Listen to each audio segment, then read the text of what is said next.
Welcome to the Monsters Among Us podcast. This is Season 2, Episode 20, the Coyame UFO Incident. Today, we're taking a deep dive into an event reported back in 1974.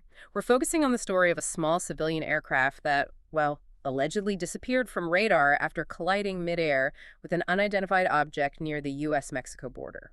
And our source material for this deep dive, it comes from excerpts of a YouTube video transcript titled Uncovering the Coyame UFO Incident. This source, it references the work of researchers like Noah Torres and Ruben Uriarte. It also mentions alleged historical records, and maybe just as importantly, the absence of certain records. That's right. So our mission here is to really unpack the narrative presented in this source. We want to look at the details about this mysterious event, specifically that reported midair collision and the rather dramatic aftermath that's described, just to understand the key information and the story that the source is putting forward for us. Okay, so let's set the scene. The source takes us back to 1974. The location is Coyame, which is described as a pretty desolate region right near the U.S.-Mexico border. And the whole atmosphere surrounding this incident, according to what the source says, has always been thick with, mystery and secrecy. Precisely. The source actually talks about rumors, like classified documents, hushed conversations.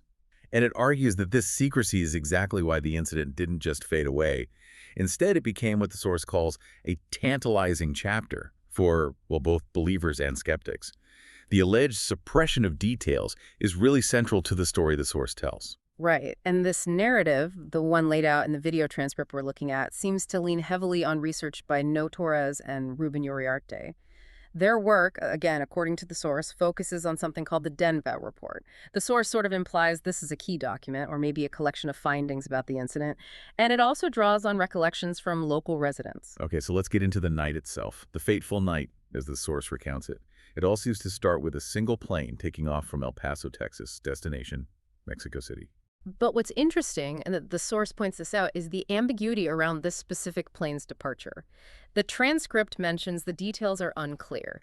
It even brings up suggestions floating around about destined motives and possible drug-related activities. The source notes this speculation, but it doesn't really validate it, just reports it as part of the story. Right, it's presenting the different claims that are out there. But whatever the plane's actual mission was, the source is clear. It never reached Mexico City. The journey ended, well, prematurely. Because, according to the source, at the same time, another aircraft was detected. And this one was just hurtling towards Mexico at an incredible speed, over 2,500 miles per hour. And here's where the story gets really dramatic. The source claims these two vessels collided. One seemingly ordinary plane, the other extraordinarily fast. They hit each other near Coyame, a catastrophic impact, tragically ending both flights. And from a technical perspective, the source mentions radar tracking.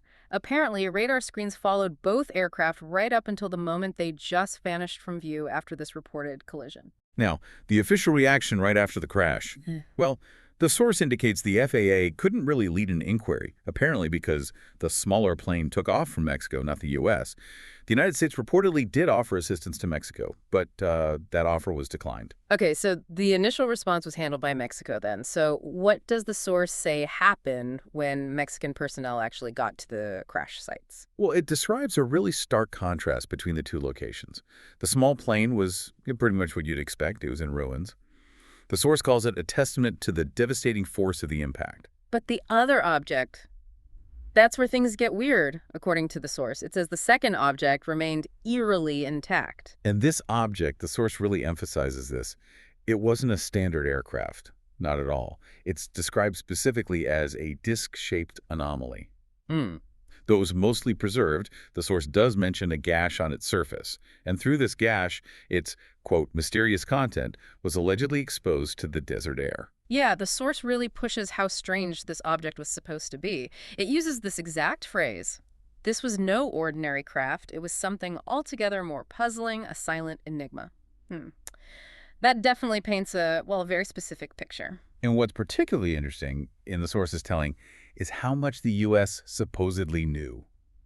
It claims the United States was keeping close tabs on everything right from the start, using things like satellite imagery and discrete flyovers by spy planes. So the U.S. was watching while the Mexican military found this thing and started trying to deal with it. The source says the disc was surprisingly compact enough, apparently, to fit snugly atop a Mexican military flatbed truck. But then the source describes something really strange happening during that Mexican recovery attempt. As a U.S. spy plane is watching, the convoy just stops, unexpectedly halts its progress. And even weirder, personnel were reportedly seen appearing unconscious around the convoy. By unconscious, just lying around the convoy. That detail, as the source presents it, really ramps up the mystery factor. And according to the source, this apparent incapacitation is what prompted the Mexican military to move quickly towards the object again. Which, the source claims, then triggered an incredibly fast U.S. military intervention. Yeah. Like immediate. A squadron of helicopters, and the source even specifies 3 Hues and a bigger one, a Super Stallion, quickly crossed the border into Mexico. And they came prepared, right.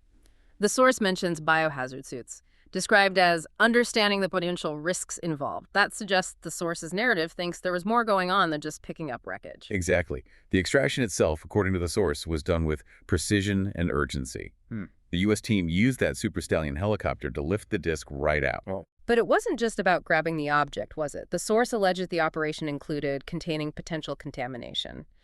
And then comes this really dramatic claim that they used explosives to basically obliterate the site.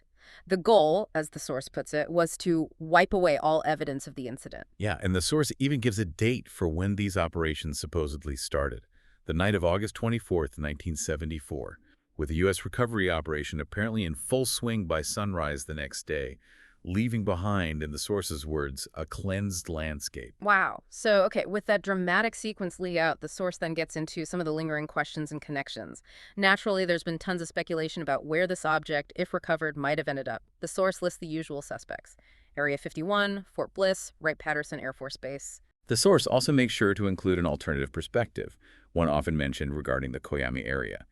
It notes that the airspace there is, well, known to be used by drug couriers. So this viewpoint, which the source includes, suggests maybe it was just a trafficker's plane, loaded with contraband, forced down somehow, leading perhaps to a violent clash with Mexican authorities. A more conventional, though still dangerous, explanation. And adding to the puzzle, the source points out how hard it is to verify any of this. Official channels are apparently silent on Coyame. And this is a really frustrating point for researchers, presented by the source. Archival records from the local Coyame newspaper for that specific month, they've inexplicably vanished. Gone. The source also flags something that might be related, though it's subtle. It's a 1974 article from a newspaper called El Heraldo de Chihuahua. It talks about some kind of tragedy involving Mexican soldiers during a transport operation. The source suggests this article may be a veiled reference to the alleged Coyame incident.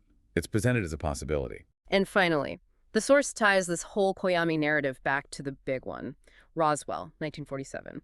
It mentions how researchers like Don Berliner and Stanton Friedman investigated Roswell.